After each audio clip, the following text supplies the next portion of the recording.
الحمد لله رب العالمين الرحمن الرحيم مالك يوم الدين إياك نعبد وإياك نستعين اهدنا الصراط المستقيم صراط الذين أنعمت عليهم غير المغضوب عليهم ولا الضالين.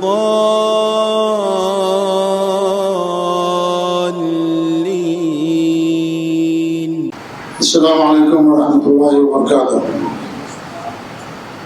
إن الحمد لله نحمده ونستعينه ونستغفره ونعوذ بالله من شرور أنفسنا ومن سيئات أعمالنا، من يهده الله فلا مضل له ومن يضلل فلا هادي له، وأشهد أن لا إله إلا الله وحده لا شريك له، وأشهد أن محمدا عبده ورسوله.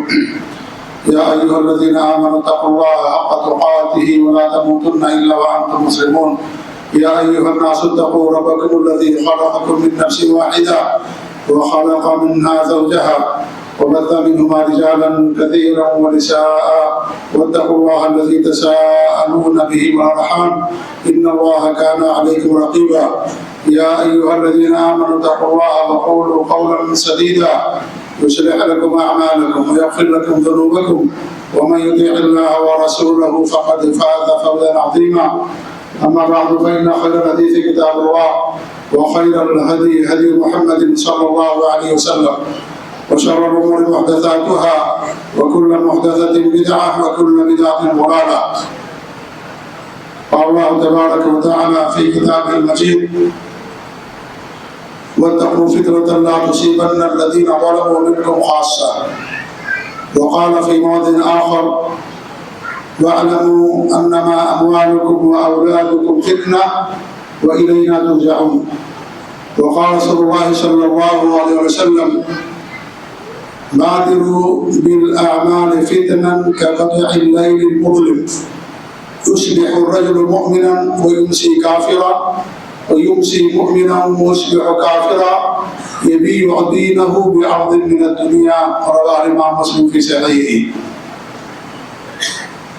قابل عزت احترام میرے معزز استاذ فضیلت الشیخ الطاف حسین فیضی حفظہ اللہ، اور محترم مکرم شیخ عبدالحکیم المدنی حفظہ اللہ، اور دیگر علماء کرام اور سامعین و سامعات، اللہ کے فضل و کرم اور اس کی توفیق سے آج آپ لوگوں کے سامنے حاضری کا شرف حاصل ہوا، اور دین کی کچھ باتیں کہنے اور سننے کی اللہ رب العالمین کی طرف سے توفیق ملی، جس کے لیے میں حاضر ہوا۔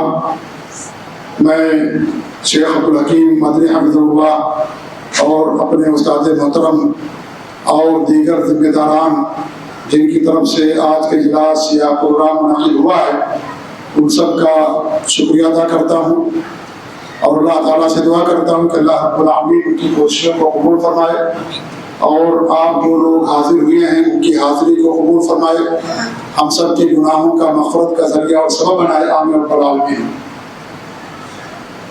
میں جس موضوع پر کچھ کہنے کے لیے آپ لوگوں کے سامنے حاضر ہوا ہوں، وہ موضوع ہے فتنوں کے دور میں ثابت قدمی کے اسباب۔ یعنی آج ہر جہاد سو فتنوں کا دور ہے، اور بہت سارے قسم کے فتنے ہیں۔ ان فتنوں میں کس طریقے سے ہمیں اپنے آپ کو بچا کر دین پر، توحید اور سنت پر، سلف صالحین کے عقیدے اور منہج پر کس طریقے سے قائم رہنا ہے، اس کے کیا اسباب اور ذرائع ہیں، ان تمام چیزوں پر انشاءاللہ ہماری آپ کی گفتگو ہوگی آپ کے سامنے۔ فتنہ یہ عربی لفظ ہے اور اردو میں بھی استعمال ہوتا ہے، اور فتنے کے کئی معنی آتے ہیں۔ ایک معنی تو فتنے کا آزمائش ہوتا ہے، اور یہی اس کا اصل معنی ہے۔ اللہ رب العالمین نے فرمایا قرآن کریم کے اندر: الف لام میم احسب الناس ان یقولوا آمنا ان یترکوا وهم لا یفتنون۔ کیا لوگوں نے گمان کر رکھا ہے کہ انہوں نے یہ تو کہہ دیا کہ ہم ایمان لے آئے، کیا ان کی آزمائش نہیں کی جائے گی؟ اللہ تعالیٰ کی سنت ہے کہ اہل ایمان کی آزمائش کرتا ہے، تاکہ پتہ چلے کون حقیقی مومن ہے، کون ایمان جس کا ایمان پکا ہے، کون دل سے مومن ہے اور کون صرف زبان سے ایمان لانے والا ہے۔ اس لیے اللہ رب العالمین کی یہ سنت ہمیشہ سے رہی ہے کہ اللہ رب العالمین لوگوں کو آزماتا ہے۔ فتنے کا ایک معنی شرک بھی ہے۔ اللہ تعالیٰ کے ارشاد ہے وَقَاتِلُوهُمْ حَتَّى لَا تَكُونَ فِتْنَةٌ، ان سے قتال کرو، جنگ کرو یہاں تک کہ فتنہ ختم ہو جائے۔ یہاں فتنہ ختم ہونے سے مراد شرک ہے، غیر اللہ کی عبادت ہے، اور سب سے بڑا فتنہ شرک ہی ہوتا ہے، کیونکہ جو اس فتنے کے اندر پڑ گیا وہ جہنم کا ابدی مستحق ہو گیا، وہ کبھی بھی جہنم سے نہیں نکلے گا، ہمیشہ جہنم کے اندر رہے گا۔ اس لیے دجال کا فتنہ بھی بہت بڑا فتنہ ہے، کیونکہ دجال بھی لوگوں کو کفر کی طرف بلائے گا، شرک کی طرف دعوت دے گا۔ اس پر جو ایمان لائیں گے، اس کی بات کی تصدیق کریں گے، وہ کافر اور مشرک ہو جائیں گے۔ اس لیے دجال کا بھی فتنہ بہت بڑا فتنہ ہے۔ اس لیے اللہ کے رسول صلی اللہ علیہ وسلم کی حدیث ہے کہ جتنے بھی انبیاء دنیا کے اندر آئے ہیں، ہر نبی نے دجال کے فتنے سے اپنی امت کو ڈرایا ہے، آگاہ کیا ہے۔ یعنی آپ سوچیں کہ دجال کا فتنہ کتنا بڑا فتنہ ہے۔ تو کیوں بڑا فتنہ ہے؟ اس لیے کہ دجال لوگوں کو شرک اور کفر کی طرف بلائے گا۔ جو اس پر ایمان لائیں گے وہ دین اسلام سے خروج کر جائیں گے، اور جو اس پر ایمان نہیں لائیں گے، اس کا انکار کریں گے، وہ حقیقی مومن اور سچے موحد ہوں گے۔ تو فتنے کے ایک معنی شرک بھی ہے، فتنے کے ایک معنی عذاب بھی ہوتا ہے۔ وَاتَّقُوا فِتْنَةً لَا تُصِيبَنَّ الَّذِينَ ظَلَمُوا مِنكُمْ خَاصَّةً، اللہ تعالیٰ کے عذاب سے بچو۔ جب اللہ تعالیٰ کا عذاب آتا ہے صرف ظالموں کو نہیں پہنچتا، بلکہ جو اہل ایمان ہوتے ہیں، تہجد گزار ہوتے ہیں، دیندار اور مومن ہوتے ہیں، ان کو بھی اللہ رب العالمین کا عذاب پہنچتا ہے۔ جب اللہ تعالیٰ کا کوئی عمومی عذاب آتا ہے، سیلاب آتا ہے، جہاں مندر ڈوبتا ہے وہیں مسجد بھی ڈوبتی ہے، جہاں کسی مسلمان کا گھر گرتا ہے وہیں کافر اور غیر مسلم کا بھی گھر گرتا ہے۔ تو اللہ تعالیٰ کے عمومی عذاب جب آتا ہے تو صرف ظالموں کو، مشرکوں کو، کافروں کو، بددینوں کو نہیں پہنچتا، بلکہ جو بھی اس علاقے کے اندر رہتے ہیں، چاہے وہ کتنے ہی نیک کیوں نہ ہوں، کتنے ہی متقی اور صالح و پرہیزگار کیوں نہ ہوں، اللہ تعالیٰ کے عذاب سے نہیں بچ پاتے ہیں۔ وَاتَّقُوا فِتْنَةً لَا تُصِيبَنَّ الَّذِينَ ظَلَمُوا مِنكُمْ خَاصَّةً، اللہ تعالیٰ کے عذاب سے بچو، فتنے سے بچو، کہ وہ اللہ کا عذاب صرف ظالموں کو نہیں پہنچتا، بلکہ اس بستی اور علاقے میں جو بھی رہتے ہیں اس فتنے اور اس عذاب سے دوچار ہو جاتے ہیں۔ تو فتنوں کے کئی معنی ہیں، عربی زبان کے اندر اہل علم اور علماء جانتے ہیں، اردو زبان کے اندر بھی فتنے کا لفظ استعمال ہوتا ہے۔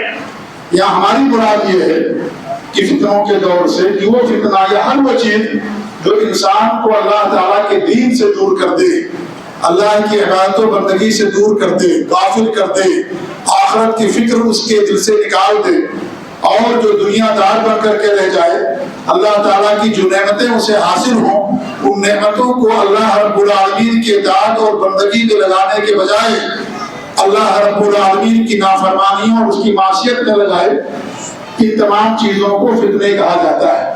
اور فتنے میرے بھائیوں بے شمار ہیں، فتنے بے شمار ہیں۔ اللہ کے رسول صلی اللہ علیہ وسلم کی حدیث ہے کہ آپ نے فرمایا فتنوں کے تعلق سے یتقارب الزمان، ایسا وقت آئے گا کہ زمانہ قریب ہو جائے گا۔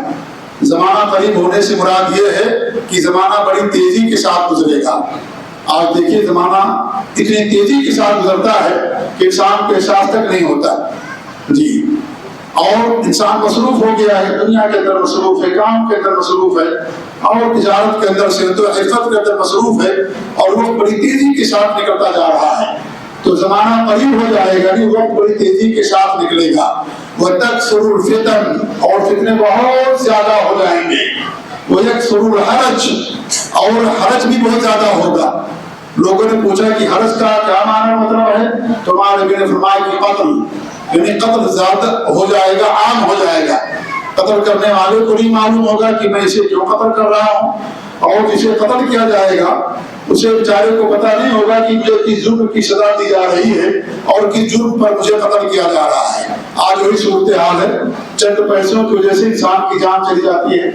انسان کسی کی جان لے لیتا ہے پلاٹ کے لیے، زمین کے لیے، 10-20 لاکھ روپیہ کسی نے کسی قرض لیا واپس نہیں کیا، انسان کسی کو پیسے دے کر کے اس کی جان لے لیتا ہے، تو قتل عام ہو جائے گا۔ اور ان ملکوں کی طرف دیکھیے جن ملکوں پر امنی ہے، فساد ہے، وہاں پر کس قدر قتل ہوتا ہے۔ لوگ نماز پڑھنے جاتے ہیں مسجدوں میں اور بم بلاسٹ ہو جاتا ہے، مسجدوں سے گھر واپس نہیں آتے، یا بچے پڑھنے کے لیے مدرسے اور اسکول میں جاتے ہیں، وہاں بم بلاسٹ ہو جاتا ہے، بچے گھر واپس نہیں آتے۔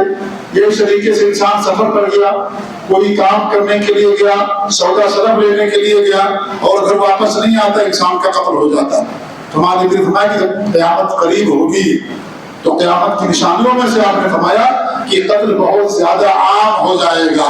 نہ قتل کرنے والے کو پتا ہوگا کہ میں اسے کیوں مار رہا ہوں، نہ قتل ہونے والے کو پتا ہوگا کہ مجھے کس جرم کی سزا کے طور پر مجھے قتل کیا جا رہا ہے۔ تو فتنے بے شمار ہیں، اور فتنے صرف دنیا کے اندر نہیں بلکہ موت کے وقت بھی، موت کے بعد بھی فتنے رہیں گے۔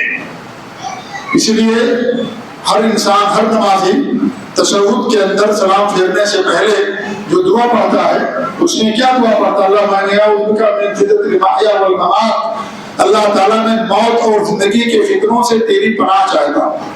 موت کے بعد بھی فتنے رہیں گے، موت کے وقت فتنہ رہتا ہے، انسان کلمہ توحید زبان سے ادا کرنا چاہتا ہے لیکن نہیں کر پاتا ہے، مرنے کے بعد قبر میں رکھا جاتا ہے، فرشتے آتے ہیں سوال کرتے ہیں، انسان کی آزمائش ہوتی ہے، اور اس طریقے سے اس کے بعد کے جو مراحل ہیں یہ سارے کے سارے فتنے ہیں۔ لہذا انسان مرنے کے بعد بھی فتنوں سے دوچار ہوتا ہے۔ اللہ کے رسول حدیث ہے وَإِنَّكُمْ لَتُفْتَنُونَ فِي الْقُبُورِ، تم اپنے قبروں کے اندر فتنوں سے دوچار کیے جاتے ہیں۔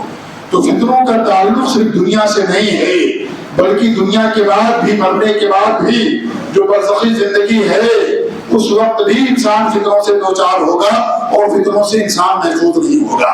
اس لیے ہمیشہ انسان کو فتنوں سے اللہ رب العالمین کی پناہ مانگنی چاہیے، اللہ رب العالمین دعا کرنا چاہیے۔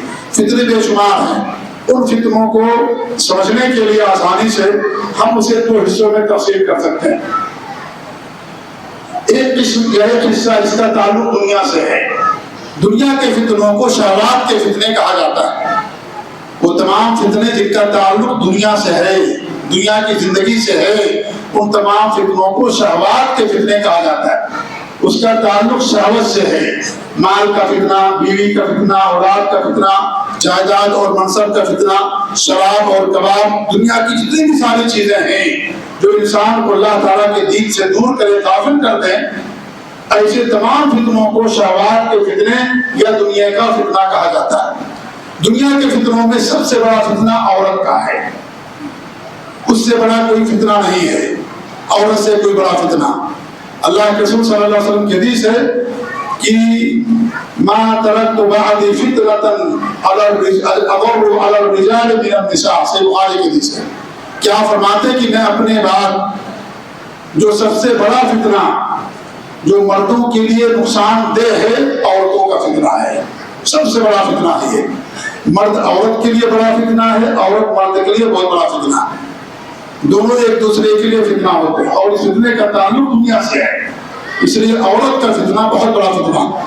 اللہ کا فرمان ہے یا الذین آمنوا ان من ازواجکم واولادکم عدو لکم فاحذروہم، اے ایمان والو تمہاری بیویاں، تمہارے شوہر، زوج شوہر کو بھی کہتے ہیں، بیوی کو بھی کہتے ہیں، اہل علم جانتے ہیں، اور تمہاری اولاد فتنہ ہیں، دشمن ہیں، فاحذروہم، لہذا ان سے بچو، ان کے بارے میں اللہ تعالیٰ سے ڈرو۔ تو عورت کا فتنہ دنیا کے اندر سب سے بڑا فتنہ، اس لیے کہ عورت کے فتنے کا تعلق شہوت سے ہے۔ مال کا بھی فتنہ بڑا ہوتا ہے لیکن ہر آدمی کے پاس مال نہیں ہوتا، لوگ غریب بھی ہوتے ہیں، محتاج بھی ہوتے ہیں، لیکن شہوت انسان نے، اللہ رب العالمین نے ہر انسان کے اندر رکھا ہے، چاہے وہ غریب ہو، چاہے وہ امیر ہو، چھوٹا یا بڑا ہو، سب کے اندر شہوت ہے۔ مرد کو بیوی کی ضرورت ہے، بیوی کو مرد کی ضرورت ہے، یہ چیز اللہ رب العالمین نے ہر انسان کے اندر رکھا ہے۔ اس لیے سب سے بڑا فتنہ عورت کا فتنہ ہے۔ خاص طور سے میرے بھائی، اگر عورت خوبصورت ہے، منصب والی ہے، جاہو جلال والی ہے، اونچے خاندان کی ہے، اور شوہر مان لیجیے غریب ہے یا شوہر بدصورت ہے، پڑھا لکھا نہیں ہے، عورت زیادہ کوالیفائڈ ہے، پڑھی لکھی ہے، ڈاکٹر انجینئر، بہت اونچے پوسٹ پر M P M L A اور رئیس الوزراء اس طریقے سے بڑے پوسٹوں پر ہے، ایسی صورت میں عورت کا فتنہ اور بڑھ جاتا ہے مرد کے لیے۔ ایسی صورت میں مرد کچھ نہیں کر سکتا، اور صورت مرد جو روح کا غلام ہمارے اشتراء ہے اس کا غلام بن کر کے رہ جاتا، کچھ کر نہیں سکتا۔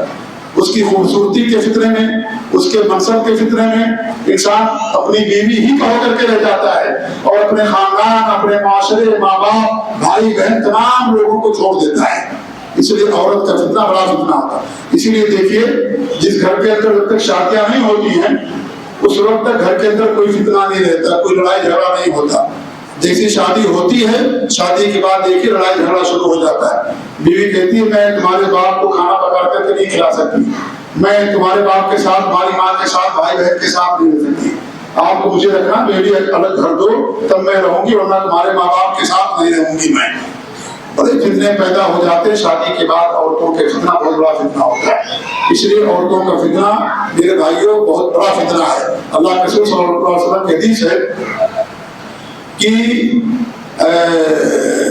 سب سے پہلا فتنہ ان هذه الدنيا حلوة خضراء، یہ دنیا شیریں میٹھی ہے اور سرد و شاداب ہے۔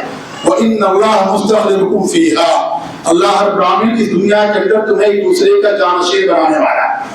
سب ایک دوسرے کے جانشین ہوتے، باپ چلا گیا بیٹا جانشین ہو گیا، وہ چلے گئے دوسرے کے جانشین ہو گئے، یہ مال و دولت کی جائیداد ایک دوسرے کے اندر منتقل ہوتی رہتی ہے، ایک دوسرے کو جانشینی ایک کی موت کے بعد ملتی رہتی ہے۔ پھر ہمارے نے کیا فرمایا کہ اللہ رب العالمین تمہیں ایک دوسرے کو جانشین بناتا ہے، فَيَنْظُرَ مَاذَا تَعْمَلُونَ، اللہ تعالیٰ دیکھنا چاہتا ہے کہ تم عمل کیا کرتے ہو۔ جانشینی مل گئی، گھر کی سربراہی مل گئی، گھر کے سردار ہو گئے، ذمہ دار ہو گئے، اب گھر کی ذمہ داری ادا کر رہے ہو تو نہیں کر رہے ہو۔ کلکم راعٍ وکلکم مسئول عن رعیتہ، ہر آدمی راعی اور نگہبان ہے، ہر آدمی سے اس کی رعایا کے بارے میں اور اس کے جو ماتحت لوگ ہیں ان کے بارے میں سوال کیا جائے گا، شوہر سے سوال کیا جائے گا اس کی رعایا کے بارے میں، عورت سے سوال کیا جائے گا شوہر کے بارے میں، اس کے مال کے بارے میں، گھر کا جو نوکر چاکر اس سے سوال کیا جائے گا، گھر کا جو مالک ہے اس کے مال اور اس کی دولت کی حفاظت کے تعلق سے۔ کلکم راعٍ کلکم مسئول عن رعیتہ، ہر آدمی راعی نگہبان ہے، ہر آدمی اس کی رعایا کے بارے میں سوال کیا جائے گا۔ اللہ تعالیٰ نے جانشینی دی ہے، گھر کا جو مالک ہوتا ہے وہ گھر کا حاکم ہوتا ہے، چھوٹی سی حکومت اللہ تعالیٰ اسے دیتا ہے۔ گھر کی جو عورت ہوتی ہے بیوی وہ گھر کی ملکہ ہوتی ہے، لہذا اس طریقے سے ملک کا سربراہ ہوتا ہے، اور سربراہ کے بارے میں اللہ تعالیٰ پوچھے گا رعایا کے تعلق سے۔ ایسے گھر کا جو ذمہ دار ہے اس گھر کے بارے میں، اس کے اولاد کے بارے میں ماں باپ سوال کیا جائے گا، بڑوں سے سوال کیا جائے گا۔ اسی لیے علماء نے بیان کیا ہے کہ اللہ العالمین قیامت کے دن ماں باپ سے پہلے سوال کرے گا، بچوں سے سوال بعد میں ہوگا۔ ہم سے اللہ پہلے پوچھے گا کہ ہم نے تمہیں اولاد دی تھی، بیوی دی تھی، تم نے ان کا کہاں تک حق ادا کیا؟ یہ ہماری اولاد، ہماری بیویاں ہماری گردنوں میں اللہ کی امانت ہے، اس امانت میں تم نے خیانت کی یا امانت داری کا حق ادا کیا؟ اللہ تعالیٰ ہم سے پہلے سوال کرے گا، کیونکہ اولاد کا حق ماں باپ کے اوپر پہلے عائد ہوتا ہے، شادی سے پہلے عائد ہو جاتا ہے۔ اسے اللہ کے رسول نے فرمایا جب تمہیں دیندار رشتہ ملے شادی کر دو، اگر شادی نہیں کرو تو دنیا کے اندر فتنہ ہوگا اور لمبا چوڑا فساد ہو جائے گا۔ دیندار رشتہ، لڑکی دیندار لڑکا دیندار، دونوں دیندار ہونے چاہیے۔ کیوں دینداری مطلوب ہے؟ اس لیے مطلوب ہے کہ آنے والی نسل دیندار رہے، دین پر قائم رہے، توحید سنت پر قائم رہے۔ اگر آپ کی بیوی مشرکہ ہے، آپ کی بیوی بدعتیہ ہے، بدعتی ہے وہ، تو ظاہر بات ہے جو اولاد پیدا ہوگی وہ بھی توحید سنت پر قائم رہنے کے بجائے شرک و بدعت پر قائم رہے گی۔ اس لیے ضروری ہے، اس بات یہ ضرورت ہے بلکہ ضروری ہے کہ شادی سے پہلے انسان دیندار، موحد اور نیک رشتہ تلاش کرے۔ تو یہ رشتہ شادی سے پہلے ہی بچوں کا حق ماں باپ کے اوپر عائد ہو جاتا ہے، اور ماں باپ کا حق اولاد پر جب بچے بالغ ہو جائیں، خدمت کے قابل ہو جائیں، بڑے ہو جائیں، تب ماں باپ کا حق بچوں پر عائد ہوتا ہے۔ اسی لیے قیامت کے دن ماں باپ سے پہلے سوال کیا جائے گا، کلکم راعٍ وکلکم مسئول عن رعیتہ، ہر آدمی راعی ہے، ہر آدمی ذمہ دار اور نگہبان ہے۔ صرف مال دے دینا، بچے کو کھانا کپڑا دے دینا، یہ ذمہ داری ادا نہیں ہوگی. سب سے بڑی ذمہ داری ہے کہ اس کو توحید پر کیسے قائم رکھیں گے. یا الذین آمنوا قوا انفسکم واہلیکم نارا، اپنے آپ کو بھی بچانا ہے، اپنے اہل و عیال کو بھی جہنم سے بچانا ہے. توحید اور سنت پر، صحابہ کی محبت پر اور اس طریقے سے توحید خالص پر قائم رکھ کر کے انہیں اپنے بچوں کو، اپنے اہل و عیال کو جہنم سے بچانا بہت بڑی ذمہ داری ہے. مال کم ہے چلے گا، لیکن توحید نہیں ہے تو انسان خسارہ ہی خسارے کے اندر رہے گا. اس لیے اللہ تعالیٰ نے، اللہ کے رسول نے فرمایا کہ اللہ تعالیٰ دیکھنا چاہتا ہے کہ تم کیا عمل کرتے ہو. پھر ہمارے نبی نے فرمایا فاتقوا النساء واتقوا الدنیا، دنیا سے اور عورتوں سے بچو، اللہ کا خوف کھاؤ. فإن أول فتنة وقعت فی بنی اسرائیل کانت فی النساء. صحیح مسلم اور بخاری مسلم کی حدیث.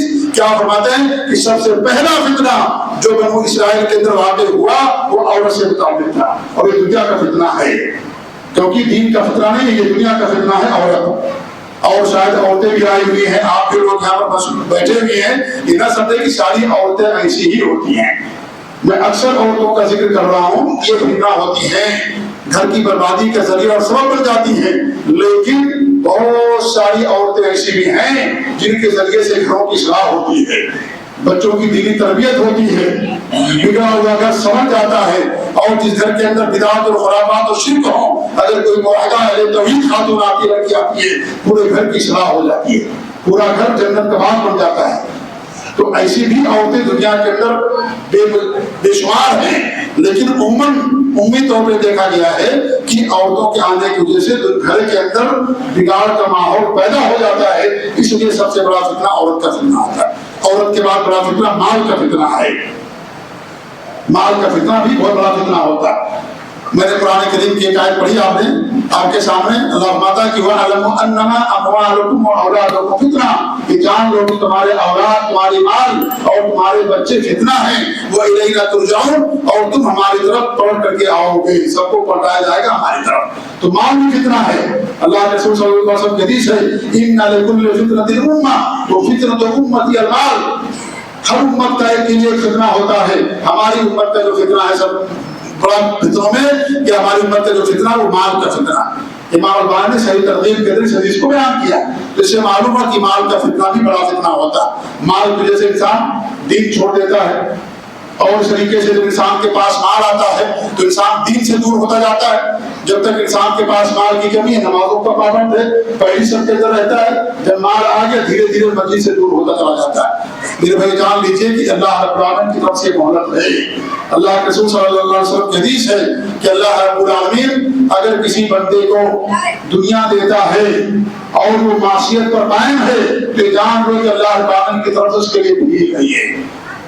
اور اللہ کے رسول کی حدیث ہے کہ ہمارے نبی نے فرمایا واللہ ما اخشى علیکم الفقر، اللہ کی قسم میں تمہارے اوپر فقر و فاقہ کا خوف نہیں کھاتا ہوں، ولکن اخاف علیکم الدنیا، لیکن میں تمہارے اوپر دنیا کا خوف کھاتا ہوں کہ جس کی تمہارے اوپر دنیا ایسی کشادہ کر دی جائے گی جیسے سابقہ امتوں پر کشادہ کر دی گئی تھی. فتنافسوها كما تنافسوها، تو تم دنیا کی سبقت کے اندر ایک دوسرے کو پیچھے چھوڑتے ہوئے اس کے اندر سبقت کرو گے جیسے اس سے پہلے لوگوں نے سبقت کیا تھا، اور اس کے بعد جیسے وہ لوگ اس کی وجہ سے ہلاک ہو گئے تم بھی اس کی وجہ سے ہلاک و برباد ہو جاؤ گے.